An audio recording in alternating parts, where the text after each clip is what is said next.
Right now, what I do know is it's time to bring in David Tereshchuk. It's time for the Media Beat. David has his own website, themediabeat.us. David also is a PBS television correspondent reporting on ethics and belief. He's been a very busy guy about ethics and belief lately. Good morning, David. Good morning. Good to be back with you. Coming into you from the media capital of the world as befits this slot on media discussion. And what's it like in Connecticut? Are you insulated from the craziness of the East Coast? We had, up here, we had a huge amount of rain in a short amount of time, but then we had wind gusts of above 45 to 50 miles an hour and steady winds from about 25 to 30 miles an hour. And literally yesterday, schools were closed because so many crews, there were so many down trees, tree limbs, telephone poles, and power lines that it was just it was a mess. But I'll give all the people that work for the power company and all the people that work for the state and the town crews, they got out and they managed to, if they couldn't fix everything right away, they managed to cone it off and set up detours. But this morning everything looks pretty normal. So I give those folks a lot of credit. They work into the late at night in the worst conditions. Yeah, around New York it was pretty much the same, but here in the actual heart of it all, in the city itself, the winds were whistling down these concrete canyons of ours, but that's about all. That's enough. Just on a normal windy day, sometimes it's tough to fight them. That's true. The microclimate can get pretty windy in any case. Yeah. All right. Well, once again, we've been jabbed in the abdomen by two stories that we've been following for it seems forever. And that is exactly how it feels. And those two stories are impeachment and the president, and also Brexit. Well, I want to start off with Brexit because when it was announced that there was a deal between the EU and Britain with Brexit, it sounded very good, but then all of a sudden there were some MPs that chimed in, and then the Scottish court is reviewing a bid now to declare this illegal. So in your opinion, because you can follow it a lot with a lot better knowledge and a better lay of the land, where do you think it stands, and where do you think it's going? Well, the British media have been mixed, as always, in their reaction. One of the most obsequious responses, though, came from Piers Morgan. I don't know if you remember him, but he had a media career here in the States after Larry King came off the air with his long-running show on CNN. That didn't last too long, and Piers is back in Britain as a media personality. I guess that's the best way to describe him. And his comment is somewhat typical of a certain stretch of a certain extent of the political landscape in Britain. He says, "Looks like Boris has done it." This is a tweet from Piers Morgan. "Looks like Boris has done it. Well done, Prime Minister." It's hard to read this stuff. Well done, Prime Minister. You held your nerve, played the no-deal card superbly. That's an interesting bit of analysis. And got a deal. The British public won't forget or forgive Parliament if it now fails to vote for what seems a very sensible compromise. Do it and move on. So that's one end of the spectrum. Generally speaking, though, I mean, roaming more widely across the media, at least, you now get a sense of there being, over a big, get a sense of us being over a big hurdle, but we're by no means over the problem. The Guardian's headline, for instance, is Johnson gets his Brexit deal, and now it's a numbers game. The numbers, of course, are whether or not he can get this deal through Parliament, and that's very far from certain. Well, because he's got the Labour Party, but also, do you think that the problem, once again, with Scotland is the thing that could scuttle this, because they don't appear happy at all? Well, many parts of the country are just not happy at all. The basic problem right from the beginning in 2015, is that there is no real consent. There is no popular consensus. There is no parliamentary consensus. What we saw in the results of that referendum is that while the heart of England, as it were, and in particular the regional, not so much the regional heart, but the geographical center of the country, the big extent of what is often called Little England, which is at the heart of Great Britain, was the core of Brexit feeling, of wanting to leave Europe. Other areas and areas within England too, most particularly what's often called the sophisticated cosmopolitan center of London, is very much in favor of staying in Europe. And interestingly, almost the entire length and breadth of Scotland were absolutely in favor of staying in Europe and voted against Brexit in that referendum. So yeah, I mean that's the unchanging part of the landscape. Scotland doesn't want to leave, and many parts of Britain that count as centres of some sophistication, I suppose, some sense of us being a part of an international alliance. It's the small-minded. I mean, I'm betraying my own prejudice here, but it's the small-minded kind of thinking that goes with that Little England concept, the essentially xenophobic and in many ways racist view of a lot of English people, I'm afraid, that Europe is full of foreigners and we shouldn't be attached to them. It's as crude as that sometimes when you boil it down. But yeah, Scotland remains as a problem, and of course, virtually all of Scotland's MPs will feel that tug to vote against this deal, and many more people, the Labour Party, simply because it's Johnson's deal and they want him out, and a lot of people who feel that it isn't a good deal that is being bandied around now, and there are reasons for having suspicions about this deal too. I mean, it does. I mean, just in terms of the historical development of it, it does have a remarkable similarity to a deal that Theresa May brought back to Parliament, very nearly at least 2 years ago. And it was then shouted down, and then Theresa May, of course, had to go back to Europe, more than once thereafter, and ended up failing completely and having to resign. So it's not necessarily a great deal, and it's not by any assured measure at all a deal that can get through Parliament tomorrow, when very unaccustomedly Parliament will meet on a Saturday in order to take this vital vote. Is there any chance that if this is approved, that it'll once again rekindle in Scotland the desire to be independent?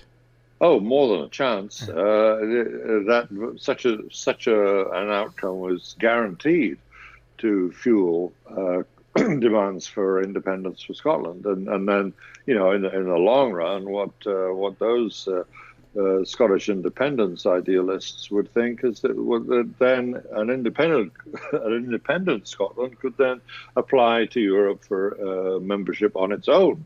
Screw the English. We'll go in as our own members of Europe. That has become an even stronger feeling amongst Scots than it was when they had their, or I should say, we had our, because I'm Scottish myself. We had our referendum back in the earlier part of this decade, and it would be a perfect campaigning opportunity for the Scottish National Party, the ones who really bang the drum for independence, to demand another referendum of the same kind, but this time with all the resentment that has built up of being ignored. This is what Scotland has been been ignored in the arrangements with, trying to get a deal on Britain's position vis-a-vis Europe. All right, and then of course, as John Oliver always says on his show, "Stupid Watergate 2." Let's go back to the United States. That's what John Oliver is calling all this. Stupid Watergate 2. You don't see quite so much obsequiousness in the American media in response to Trump's developments this last week. What with Turkey, what with impeachment, what with administration members basically admitting to the whole quid pro quo idea that he got Ukraine to intervene in our elections by getting them to investigate his political opponents in return to getting them in return for getting their military aid money restored. I watched the press conference yesterday with Mulvaney, and I was stunned about two things. First of all, by trying to throw this back to the 2016 elections, no, the request was made specifically with the Biden's name in it. But on top of that, what's interesting about what's going on with what Mulvaney said on that press conference was the first thing. But then the second thing, he basically told the media to get over it. This is politics. This is the way foreign policy is handled. And in one way, he's right. Foreign policy between the United States as a government as a whole, and that's a government as a whole, does hold the string out to foreign governments to give them support in exchange for something. But that's America has a lot of muscle to flex when it comes to less powerful countries, and it's often in financial terms, and not afraid of using it. And that's a bit of realpolitik you can't get away from. No, but to use those same strong-arming methods to gain a political advantage in a forthcoming election, that's a different matter entirely. That's exactly the difference. It's no longer, because if Donald Trump had gone through his State Department and had gone through Congress and the Senate and come up with a proposal on behalf of the country, that's one thing. But to name Rudy Giuliani to get a few people together and then go after on a personal basis as the President of the United States is the big thing. And yeah, it's a big thing, and to do it so covertly, kind of, except that it would all come out in the end covertly through, of all people, his own personal lawyer. What a great lawyer he is too. Rudy Giuliani is such evidence of an ulterior motive, at the least, and one could, and people do, of course, describe it as and many people do describe it as a corrupt motivation. The very ambassador to Europe who was directed by Trump to get involved in this Ukrainian scheme, Gordon Sondland, the billionaire hotel owner who has bought his position and his involvement in this by contributing $1 million to the Trump campaign, or at least to the Trump inauguration celebrations, has got himself into a terrible pickle here, and he's the one. He's one of several, but he most pointedly said how awful it was to be involved in this scheme of Trump's and find that he had to deal with Rudy Giuliani as part of that, and he was very clear in his submission to the House impeachment investigation. He's a complete Trump creation in a sense. I mean, he's a Republican donor who threw his lot in with Trump very early on, paid the $1 million, as I say. Oh, and incidentally, got a hold of $1 million of the public purse to make expensive alterations to his ambassadorial residence in Europe. So, there's an interesting form of ledger keeping, isn't it? You contribute $1 million to a politician for as reward, you get a position in which you have $1 million of public money spent on your house. What's the old How song? unusual. What's the old song? Nice and the wheel go round and around. Don't let's forget Nikki Haley's curtains. You know, no, but still, the winner of all was the congressperson, the one-term congressperson, who just totally. I think he spent $200,000 in his first year redoing his office in Washington, but also redoing an office locally, and then, of course, using the charge card for vacations and stuff like that. But it's just, there's a level of oversight that's required on a lot of people, but it is not a good example. As you were saying earlier, none of this is exactly new in the world of politics, but I think the intensity of it and the consistency of it, I suppose, across the breadth, well, actually, Marshall said, breadth of the Trump administration's operations is awesome, I think. Marshall said something really interesting, though. I don't know to whom, but yes, I think I do know to whom. If politics weren't a profession, but rather an act of service where you went in for...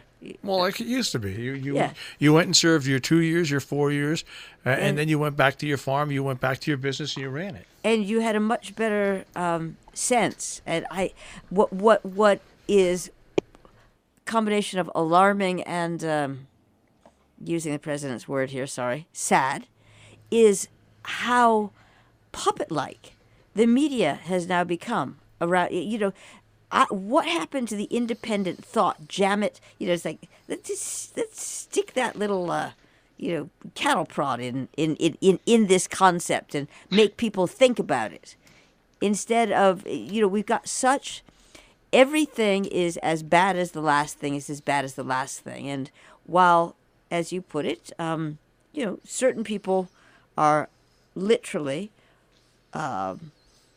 affected by this on a daily level, you've got an entire layer that is just in the midst of a massive yawn.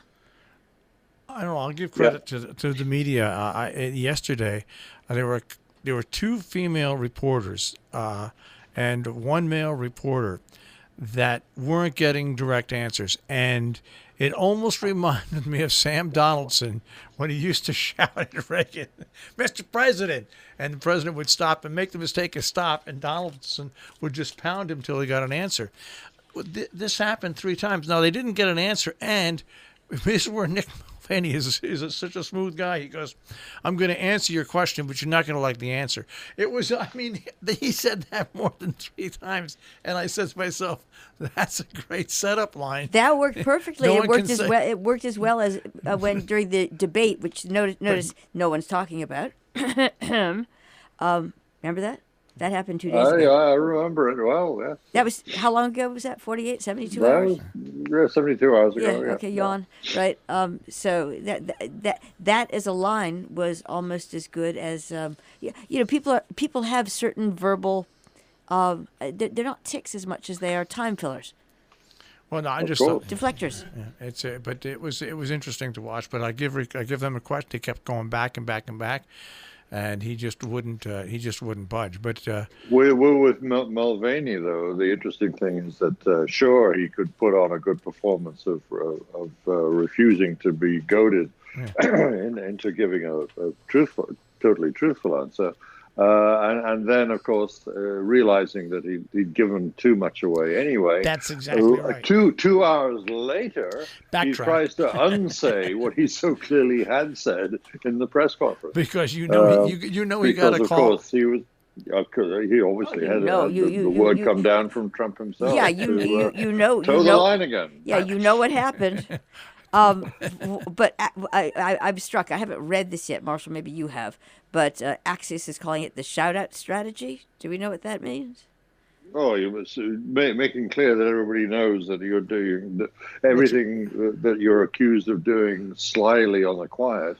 You say can't be wrong because I'm prepared to talk about it out loud. That's exactly right. Yeah, it's taking something It's almost as bad, but not quite as bad as the alternate reality, the alternate truth that was mentioned back when in the inauguration days. Well, this is an alternate truth. There is no alternate truth.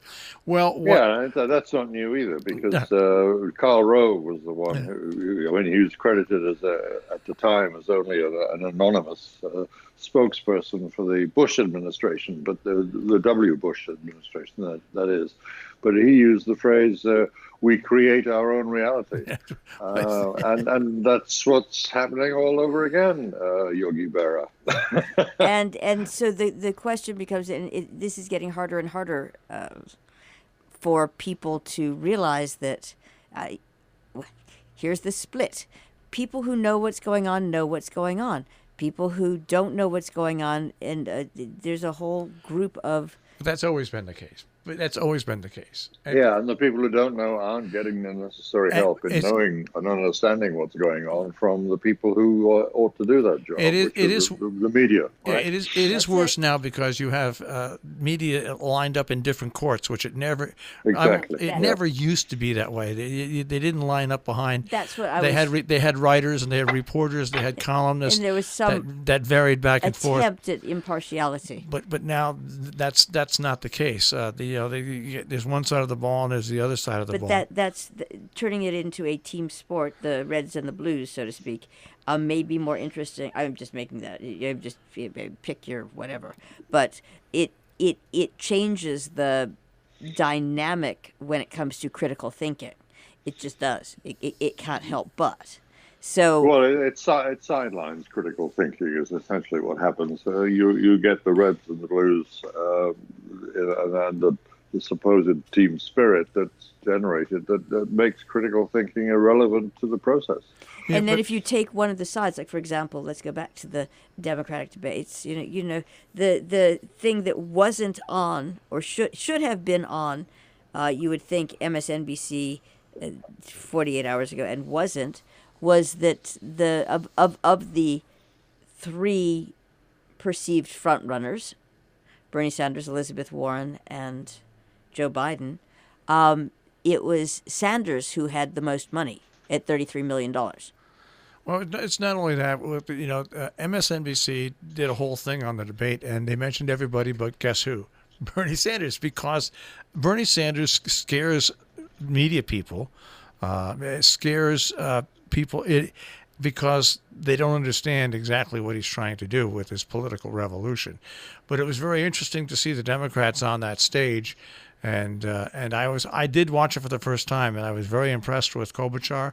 I was impressed with the way Bernie handled it and the way Bernie covered Elizabeth Warren. The progressive wing on that party, the DNC, I hope they don't make the mistake that they've got to find a way to give the progressive wing a voice, because if you look at all the poll numbers, the moderates have about 38% of the vote so far in this early season, and the progressive side of the wing has almost has 60-some%. So the DNC has got to find a way to give the progressive wing of the party some more of a voice. Otherwise, it could be a disaster come 2020. Yeah, and what was interesting too is that out of those perceived front runners, it was Elizabeth Warren who was the focus for everybody's critical attention, those on the platform at least, and it was reflected to some degree in the moderator's insistent questioning. And she was in one of those difficult positions where she could only, or apparently because of her coaching and her repeated rehearsing, I think, able to come up with only one repeated answer to a question that everybody else was. Bernie in particular, Bernie had the virtue, at least, of being very clear about how he intends to pay for the very ambitious scheme of Medicare for all. He makes it, bluntly very clear that, of course, taxes are going to have to go up. That's a political reality. Whereas Warren got herself into a chiming, repeating refrain that wouldn't budge off a kind of non-denial denial, saying that her answer would be that costs were not going to go up for middle-class people, but never directly answered the question about whether it meant that middle-class people's taxes would go up. And that's the whole. She's going to have to change that way of tackling this question from now on, because it's clearly an evasion. And it was shown to be so in that debate format. And one of the few things that did come out clearly from that format, I believe. And she should have learned. Bernie Sanders has been talking about his program for 5 years now, and when people say, as he said, he wrote the damn. I wrote the damn bill. You're right. I wrote the damn thing. Yeah. But what's interesting about it is when people ask him about it, isn't it going to raise taxes? This is what I love about Bernie. He hits you over the head with the hammer and says, "Of course, you idiot, it's going to raise taxes, but here's what you're not going to spend on. You're not going to have a deductible." Exactly, yeah. And Elizabeth Warren could have said that too, but she kept on this parroted refrain of costs are not going to go up for the middle class. And I wonder about her handlers, because this is where I wonder about people's attachment to understanding of actual voters. And Marshall is saying 2 minutes, because it's abundantly clear. Anyone, doesn't really matter what your party is, needs is, yes, of course that's going to happen. You nitwit. I mean, because they go out every day and they have to live, Is that price going to go up? Yeah, that price is going to go. Sure. There's well, stuff. As I've said time and time again about my very first boss in our business, is that you must never underestimate the intelligence of your audience. but don't overestimate. I think these politicians are underestimating our capacity to understand that, of course, taxes are going to go up when you have a very ambitious program like this. But what else is going to happen to justify that or to balance that out?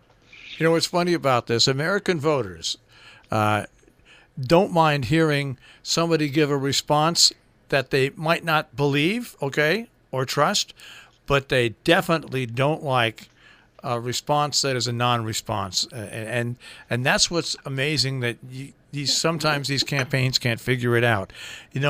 Come up with your answer. It might be the answer that everybody likes, but it's going to be the answer that people back you like. So just give the answer. Yep. All right. Well, that's it, unfortunately. So we're going to just have to wait till it comes Friday again. It will, soon enough. Thank you very much, David Tereshchuk, the Media Beat. Thank you. Of course, you can hear the Media Beat with David here on a Friday live, and also rebroadcast on the weekend, and also during the Monday. On Monday at I think it's 12:04 or is it 12? Yeah, here on Robin Hood Radio.